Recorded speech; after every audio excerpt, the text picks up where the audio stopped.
Hello student, कैसे हैं आप? आई होप आप बहुत बढ़िया होंगे, स्वस्थ होंगे और मस्त होंगे। मैं भी बहुत बढ़िया हूँ। आपका वेलकम है मेरे channel rainbow physics bye Megha पे। तो स्टूडेंट, क्लास 9 का मोशन चैप्टर चल रहा है और मोशन चैप्टर में हमने इतने बेहतरीन छोटे छोटे लेकिन इतने बेहतरीन से कंसेप्ट पढ़े कि जिन्हें पढ़ के तो आपको मजा ही आ गया होगा। तो स्टूडेंट, आपको आज आगे बात करते हैं। देखिए, पहली बात तो मैं आपको बताऊंगी, जो क्लास 9 में आप जितनी चीजें पढ़ेंगे फिजिक्स में, वो क्लास 11 का बेसिक है। तो क्लास 9 की फिजिक्स को इतनी लाइटली मत लीजिए, हर कंसेप्ट को बहुत बारीकी से पढ़िए। दूसरी बात, हमने वहां पे पढ़ा था डिस्टेंस और डिस्प्लेसमेंट। तो आज हम डिस्टेंस और डिस्प्लेसमेंट से कुछ न्यूमेरिकल करेंगे। उससे पहले एक बार और देख लेते हैं कि डिस्टेंस और डिस्प्लेसमेंट एट ए ग्लांस की होता क्या है। तो सब बच्चे पार्टी, होता क्या है? डिस्टेंस क्या होती है कि आपकी टोटल पाथ लेंथ कवर कितनी की आपने, वो आपका डिस्टेंस है। और डिस्प्लेसमेंट का मतलब होता है difference between initial and final position, ये आपका डिस्प्लेसमेंट है। एक आपकी स्केलर क्वांटिटी है जिसको बताने के लिए आप सिर्फ मैग्नीट्यूड बताते हैं, और एक आपकी वेक्टर क्वांटिटी है जिसको बताने के लिए मैग्नीट्यूड के साथ साथ डायरेक्शन भी बताते हैं डिस्प्लेसमेंट के लिए। अब देखिए, जैसे मैंने आपको एग्जांपल दिया था कि आप यहाँ हैं, स्कूल में हैं, स्कूल से आप घर गए 100 मीटर के डिस्टेंस में, फिर घर से आप स्कूल आए 200 मीटर डिस्टेंस आपने टोटल कवर करी, क्योंकि टोटल पाथ लेंथ कितनी थी आपकी? 100 एंड 100 कितना हो गया? 200। लेकिन अगर हम यहाँ पे डिस्प्लेसमेंट की बात करें तो हम कहेंगे हमारी इनिशियल पोजीशन आपकी स्कूल में है, और आपका घर भी दोबारा से, जब आप घर से लौट के आ रहे हैं दोबारा आप कहाँ जा रहे हैं? स्कूल में आ जा रहे हैं। इसका मतलब आपकी इनिशियल और फाइनल दोनों पोजीशन सेम है। इसका मतलब डिस्प्लेसमेंट कितना हो गया? 0। तो आज स्टूडेंट हम करने जा रहे हैं डिस्टेंस और डिस्प्लेसमेंट के बहुत ही खूबसूरत से न्यूमेरिकल। और इस बार की जो एनसीईआरटी नई आपकी आई है, उस एनसीईआरटी के अकॉर्डिंग जो उसमें क्वेश्चन दिए हैं वो भी हम यहाँ पे अटेम्प्ट करेंगे, और उसके अदरवाइज कुछ इंपॉर्टेंट क्वेश्चन को यहाँ पे हम इंक्लूड करेंगे। तो आते हैं 2026-27 की एनसीईआरटी के अकॉर्डिंग क्वेश्चंस और इंपॉर्टेंट क्वेश्चन में। तो चलिए स्टूडेंट, स्टार्ट करते हैं। और आज का पहला क्वेश्चन, तो आज का पहला क्वेश्चन आपको बोर्ड पे दिख रहा होगा। Father goes home to shop 250 metre, then shop to home, then home to shop, then shop to home. Find total distance and displacement। बहुत ही सिंपल क्वेश्चन है। अगर आप बस ये बात याद रखिएगा कि डिस्टेंस मतलब टोटल पाथ लेंथ कवर्ड, और डिस्प्लेसमेंट मतलब difference between initial and final position. तो इतना अगर आपको याद रहेगा तो आपके लिए बहुत ही सिंपल है। तो आपके फादर जो है, यहाँ आप होम है आपका, और इधर कहीं पे उनकी शॉप है, और आपको बताया इनके बीच का जो डिफरेंस है वो 250 मीटर है। तो फादर की जर्नी कैसे चल रही है? Home to shop. सबसे पहले वो घर से कहाँ गए? शॉप। ठीक है, इसको एच कह देते हैं, इसको एस कह देते हैं। देन कहाँ से आए? Home to shop, then shop, home, again home, यहाँ से आप होम को वापस आए, then again shop, then again home. देखिए, पूरा चक्कर लगा रहे हैं। फादर हमें पढ़ाने के लिए, आपको पढ़ाने के लिए इतनी मेहनत कर रहे हैं कि घर से दुकान, दुकान से घर, घर से दुकान, दुकान से घर, और फिर भी आप नहीं पढ़ दे रहे हैं। ठीक है, लेकिन इसका मतलब क्या है कि अब आपको मेहनत करनी है। तो इतने चक्कर आपके फादर ने लगाया और आपसे पूछा है यहाँ पे कि टोटल डिस्टेंस कितनी कवर की। तो मैंने आपको बता दिया, टोटल डिस्टेंस का मतलब होता है total path covered. Total path covered कितना हो गया? खुद देखिए कि total path covered 250, then 250, then 250, then 250। तो अगर यहाँ पे हमें टोटल डिस्टेंस निकालनी है तो आप क्या करेंगे? आपको पता है कि टोटल पाथ कवर्ड करना है, मतलब 250 प्लस 250 प्लस 250 प्लस 250, क्योंकि आपके फादर का home to shop, shop to home, home to shop, shop to home. तो 1000 मीटर की डिस्टेंस कवर कर दी। और 1000 मीटर को किलोमीटर में कहें तो उन्होंने 1 किलोमीटर, 1 किलोमीटर का डिस्टेंस कवर कर लिया। अब बात करते हैं कि उन्होंने कितना डिस्प्लेसमेंट कवर किया, कितना डिस्प्लेसमेंट उनका हुआ अभी तक। तो डिस्प्लेसमेंट का मतलब क्या है? Final position minus initial position, initial position. ठीक है, फाइनल पोजीशन थी उनकी, फाइनल पोजीशन कहाँ है उनकी? होम में, दोबारा लौट के होम में आ गए। इनिशियल भी कहाँ है? होम में। तो क्या आएगा आंसर? 0। उनका डिस्प्लेसमेंट 0 हुआ है। ऑल दो उनका डिस्टेंस उन्होंने 1 किलोमीटर कवर कर दिया, लेकिन हम डिस्प्लेसमेंट की बात करें तो वो आया 0। तभी तो स्टूडेंट, हमने एक इंपॉर्टेंट टर्म पढ़ा था। वो इंपॉर्टेंट टर्म क्या था कि डिस्प्लेसमेंट या तो डिस्टेंस के बराबर होता है, या हमेशा डिस्प्लेसमेंट जो होता है उससे छोटा ही होता है। डिस्टेंस से, ठीक है। और एक चीज और पढ़ी थी आपने, डिस्प्लेसमेंट और डिस्टेंस इक्वल होते हैं कौन सी कंडीशन में, जब आपका पार्टिकल यूनी डायरेक्शनल मोशन कर रहा हो। तो करिए इस क्वेश्चन को, ये आपका नहीं एनसीईआरटी का क्वेश्चन था, इसका आप स्क्रीनशॉट ले सकते हैं। और हम थोड़ा सा आगे बढ़ते हैं। नहीं, सो स्टूडेंट आज ये सेकंड क्वेश्चन में, जो कि क्या है, a student run from ground floor to fourth floor then down to the second floor, each floor is 3 metre high, find total vertical distance travelled and displacement from the starting point. आपसे कहा है कि student जो है वो सबसे पहले ground floor से फोर्थ फ्लोर में जा रहा है, देन वो फोर्थ फ्लोर से दोबारा सेकंड फ्लोर में वापस आ रहा है, तो कितना वर्टिकल डिस्टेंस और कितना डिस्प्लेसमेंट उसने कवर किया।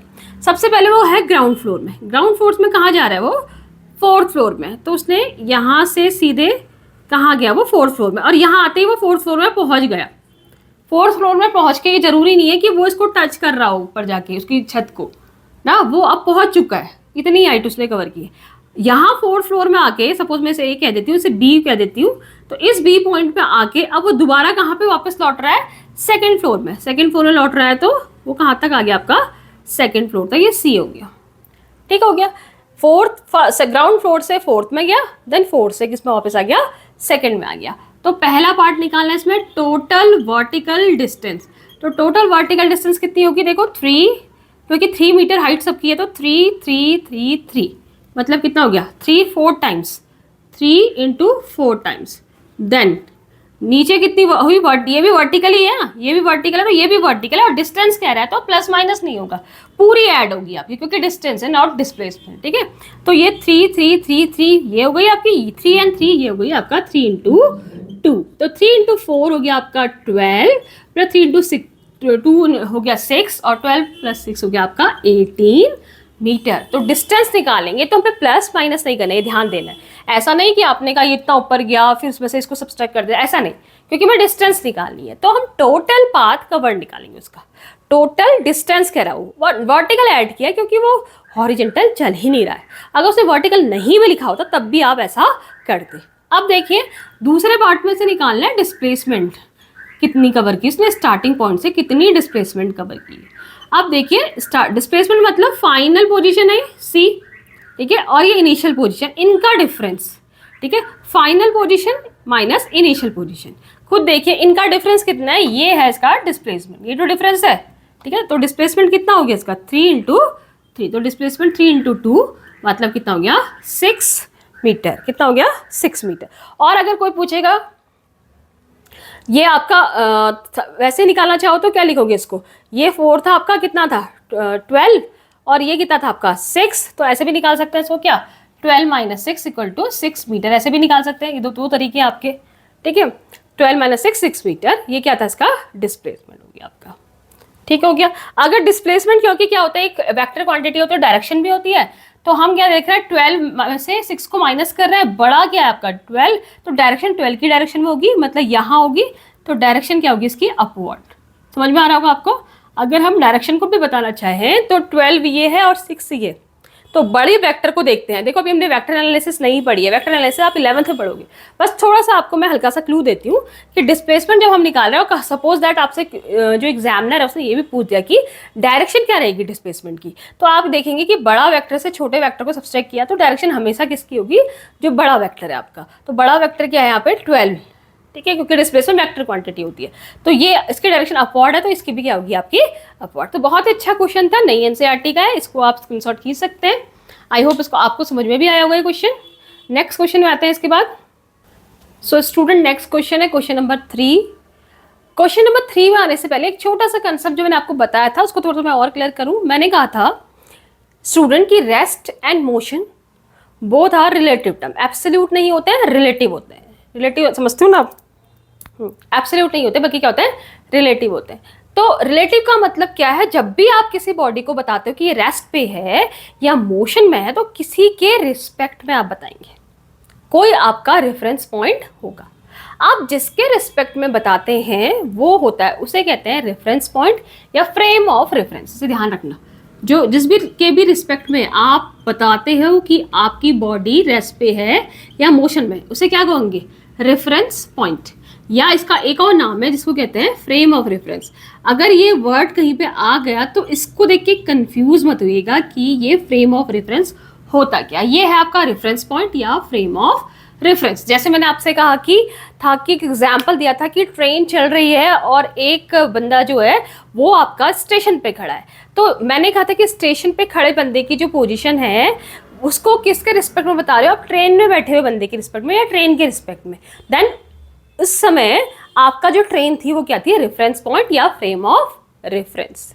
तो हमें ये देखना पड़ता है कि किसके रिस्पेक्ट में हम बता रहे हैं कि एक बॉडी आपकी रेस्ट पे है या मोशन में। वो जो पॉइंट है या वो जो ऑब्जेक्ट है या वो जो भी आपका फ्रेम है, that is called frame of reference और रेफरेंस पॉइंट। ये समझ में आ रहा होगा आपको, ठीक है। तो कभी भी आपको रेस्ट एंड मोशन की कंडीशन बतानी है तो आपको ये बताना पड़ेगा कि क्या किसके रिस्पेक्ट में रेस्ट में और किसके रिस्पेक्ट में मोशन में। कि absolute rest and motion are not accurate, कहने का मतलब ये वर्ड ही एक्यूरेट नहीं है क्या, कि एब्सोल्यूट रेस्ट में है या एब्सोल्यूट मोशन में। क्योंकि अगर मैं अभी आप कहोगे रेस्ट पे है, लेकिन क्योंकि मैं अर्थ में हूँ और अर्थ अपने एक्सेस के अबाउट रोटेट कर रही है, तो बाहर के किसी अगर प्लैनेट के रिस्पेक्ट में आप मेरी पोजीशन देखोगे तो मैं अपनी पोजीशन को चेंज कर रही हूँ। इसका मतलब मैं एब्सोल्यूट रेस्ट में नहीं हूँ। बात समझ में आ रही होगी। कुछ क्वेश्चन में भी ऐसा ही कुछ कह रहा है, आपसे कह रहा है स्टूडेंट सेज, एक स्टूडेंट कहता है the earth moves around the sun. जो अर्थ है वो सन के अराउंड घूमती है। सपोज ये सन है, ठीक है, और अर्थ इसके अराउंड घूम रही है, अर्थ इसके अराउंड घूम रही है। ये आपका एक स्टूडेंट आपको कह रहा है। अब ये कह रहा है कि can an object kept on the earth, ठीक है, ये अर्थ है और इस अर्थ में एक ऑब्जेक्ट रखा है। ये ऑब्जेक्ट है, कोई अंदर वाला कोई क्या है, ऑब्जेक्ट। क्या ये ऑब्जेक्ट रेस्ट पे कंसीडर किया जाएगा? ठीक है, ये अर्थ है, थोड़ी बड़ी बनाते हैं आपको। ये अर्थ है और आपसे कहा है कि इसमें एक ऑब्जेक्ट रखा है। क्या ये ऑब्जेक्ट जो है ये कंसीडर किया जाएगा रेस्ट पे? मैंने क्या कहा था कि absolute rest and zero is not possible. अब ये ऑब्जेक्ट रेस्ट पे है कब? अगर अर्थ के रिस्पेक्ट में हम कहें, देखिए अर्थ भी घूम रही है, ये ऑब्जेक्ट भी घूम रहा है, जैसे आपका अर्थ घूम रही है, ऑब्जेक्ट भी घूम रहा है उसके अंदर। तो एक अगर मैं इस ऑब्जेक्ट की पोजीशन अर्थ के रिस्पेक्ट में कहूँ तो वो रेस्ट पे है, क्योंकि इनके बीच की पोजीशन को चेंज नहीं हो रही है। मैं अपने बात करूँ, मैं अभी हिल नहीं रही हूँ, मैं आपका मोशन नहीं कर रही हूँ। अर्थ मूव कर रही है लेकिन उसके रिस्पेक्ट में मैं जीरो में हूँ, रेस्ट पे हूँ, क्योंकि वो भी मूव कर रही है साथ में मुझे भी मूव करा रही है, तो हम दोनों के बीच की पोजीशन चेंज नहीं होगी। ट्रेन में बैठे हुए आदमी, कोई आदमी है तो ट्रेन के रिस्पेक्ट में उसकी पोजीशन चेंज नहीं हो रही है, क्योंकि ट्रेन के साथ साथ चल रहा है वो, तो ट्रेन और उसके बीच की जो वो आपका डिफरेंस है या बीच का जो गैप है वो चेंज नहीं हो रहा है। तो ये जो बॉडी है ये अर्थ के रिस्पेक्ट में तो किसमें, रेस्ट पे। लेकिन क्योंकि अर्थ आपकी मोशन में है तो अभी थोड़ी देर में हो सकता है कि अभी इस सन और ऑब्जेक्ट के बीच की डिस्टेंस ये है, थोड़ी देर में हो सकता है कि यहाँ पहुँच गया तो डिस्टेंस अलग हो जाएगी। तो अगर मैं इस ऑब्जेक्ट की पोजीशन को या इस ऑब्जेक्ट की कंडीशन को सन के रिस्पेक्ट में कहूँ तो ये क्या होगी, आपकी मोशन में होगा। ठीक है, तो हम क्या कहेंगे, object is at rest, rest पे, लेकिन कब, विद रिस्पेक्ट टू अर्थ। और ये अर्थ कैसी है, moving earth. Next, object is at motion but कब, विद रिस्पेक्ट टू सन। समझ में आ रहा है ना, अलग अलग फ्रेम ऑफ रेफरेंस में, अर्थ में और सन, ये फ्रेम ऑफ रेफरेंस है। एक बार ऑब्जेक्ट रेस्ट पे और एक बार ऑब्जेक्ट आपका मोशन में है। दूसरी बात, ठीक है, तो यहां पे हम लिख सकते हैं इट टोटली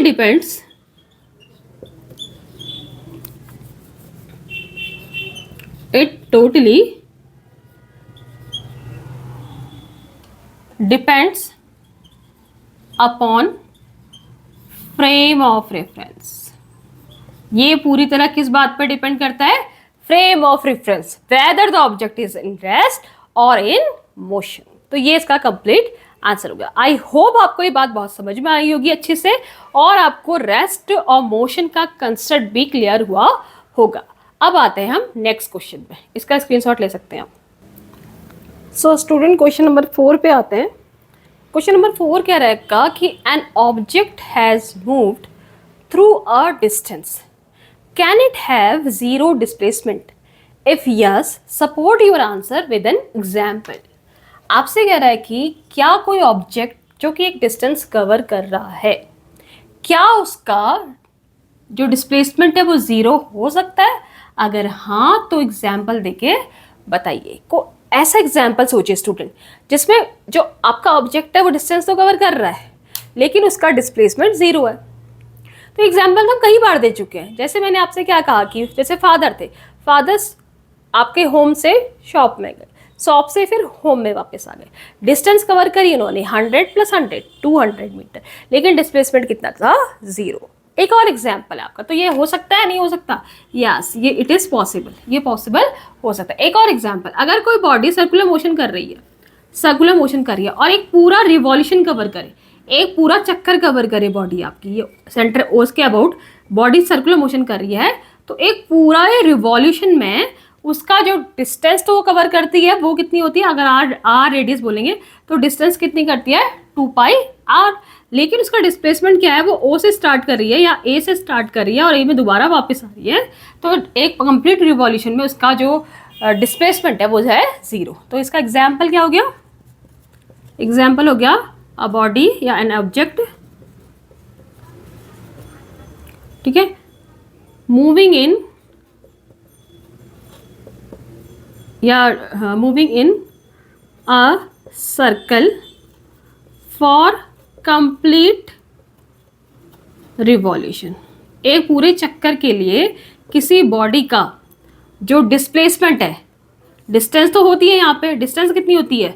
क्योंकि एक पूरा सरकमफेरेंस उसने कवर किया तो डिस्टेंस कितनी हो गई? 2πr। लेकिन इस केस में डिस्प्लेसमेंट क्या होता है? जीरो। समझ में आ गया ना कि डिस्प्लेसमेंट उसका जीरो है लेकिन डिस्टेंस उसने 2πr कवर की। तो ये वाला क्वेश्चन बहुत इंपॉर्टेंट क्वेश्चन था, मेरे ख्याल से ये पुरानी एनसीईआरटी का क्वेश्चन है। नेक्स्ट क्वेश्चन देखते हैं, can the magnitude of displacement be equal to distance? क्या जो डिस्प्लेसमेंट का मैग्नीट्यूड है वो डिस्टेंस के इक्वल होता है? मैंने क्या कहा था, डिस्टेंस या तो डिस्टेंस के इक्वल होती है या उससे छोटी होती है, उससे बड़ी कभी नहीं होगी, ठीक है। ऐसा हो सकता है कि कभी की डिस्प्लेसमेंट जो है वो डिस्टेंस के बराबर हो जाए, डिस्प्लेसमेंट का जो मैग्नीट्यूड है, मैग्नीट्यूड का मतलब समझते हो ना, मैग्नीट्यूड मतलब वैल्यू, उसकी वैल्यू, डायरेक्शन नहीं ऐड कर रहे उसमें। तो डिस्प्लेसमेंट का मैग्नीट्यूड का डिस्टेंस के ट्रेवल के बराबर होता है? होता है। मैंने क्या कहा था कि डिस्प्लेसमेंट जो होता है आपका वो इक्वल भी हो सकता है, किसके? डिस्टेंस के। लेकिन इक्वल होने का एक ही शर्त है कि वो कैसा मोशन कर रहा हो? यूनिडायरेक्शनल मोशन, मतलब एक स्ट्रेट लाइन मोशन कर रहा है और स्ट्रेट लाइन में भी एक ही डायरेक्शन में मोशन कर रहा है, तो तब क्या होता है, उसका डिस्प्लेसमेंट और डिस्टेंस सेम होता है, मतलब डिस्प्लेसमेंट का मैग्नीट्यूड और डिस्टेंस सेम होता है। ये क्वेश्चन बहुत अच्छे समझ में आएगा। देखो आप ये देखोगे कि अगर आप थ्योरेटिकल पार्ट को बहुत अच्छे से पढ़ते हो, बहुत तगड़ा कर देते हो उसको, तो न्यूमेरिकल आपकी प्रैक्टिस के लिए होते हैं। आपको न्यूमेरिकल में आप अटकोगे नहीं, आपको बस सोचना पड़ेगा न्यूमेरिकल के लिए। लेकिन अगर आप ये देखोगे कि आपने थ्योरी में ही कुछ कसर छोड़ी है, वहीं आपने कमी करी है, तो न्यूमेरिकल आपको याद करनी पड़ेगी, हाँ इसको ऐसे करना है, या कोई भी क्वेश्चन आ रहा है वो आपको सोचना, मतलब उसे आपको याद जैसा करना पड़ेगा।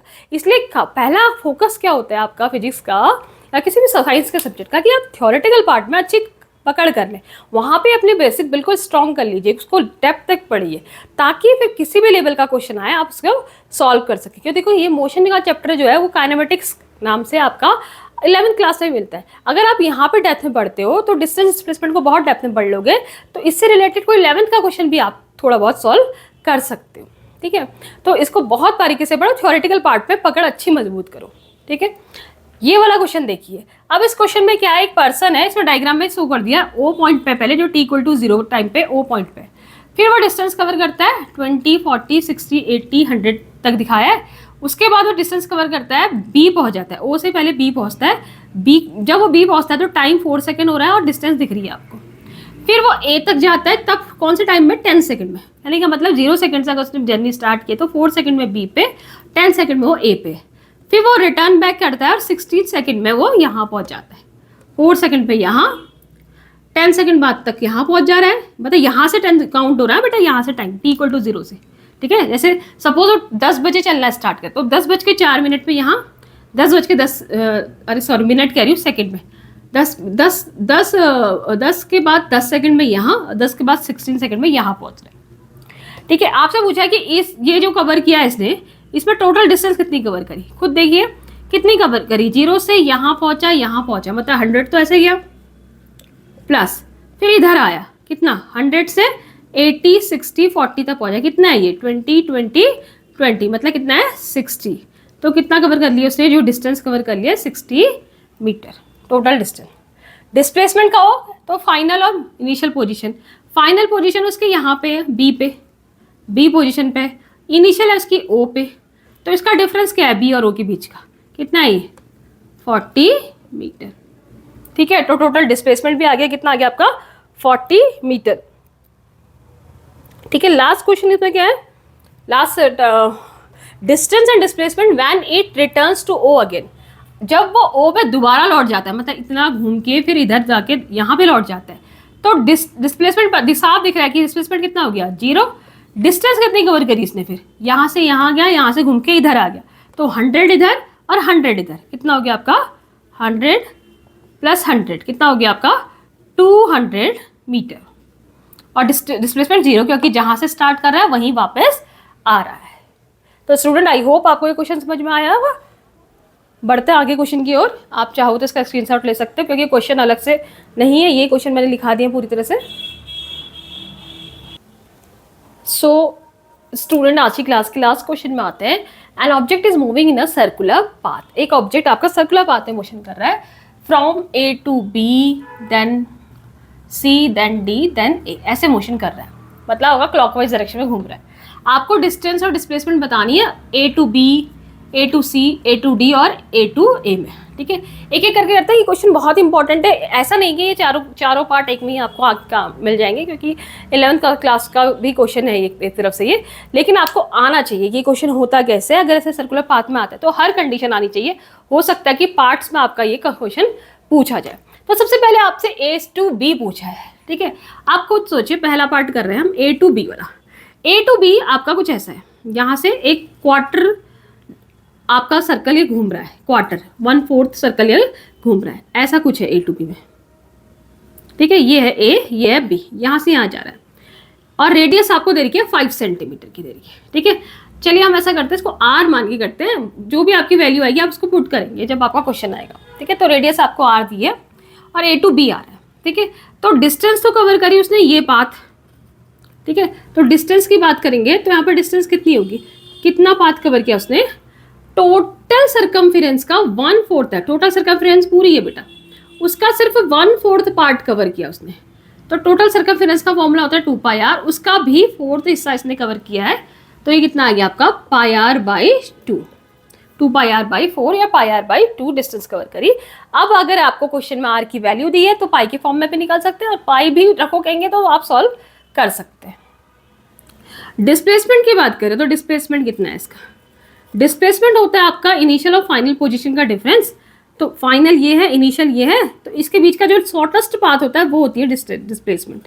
इनिशियल और फाइनल के बीच का जो शॉर्टेस्ट पाथ होता है, मतलब ये वाला ए बी, ये ए बी। ठीक है, लाइन ए बी, ये तो कर्व ए बी था, डिस्टेंस तो क्या थी आपकी, ये जो कर्व बन रहा है, लेकिन ये जो लाइन ए बी बन रही है ये वाली, ये आपकी डिस्प्लेसमेंट। अब आप खुद सोचिए, ये रेडियस आर है तो ये भी रेडियस आर होगी, तो यहाँ पे एक ट्राइंगल बना रहा है, राइट एंगल ट्राइंगल बना रहा है, ये रेडियस आर, ये भी आर है, ये 90 डिग्री का एंगल है, और आपको ये बताना है ये है डिस्टेंस आपकी, सॉरी डिस्प्लेसमेंट।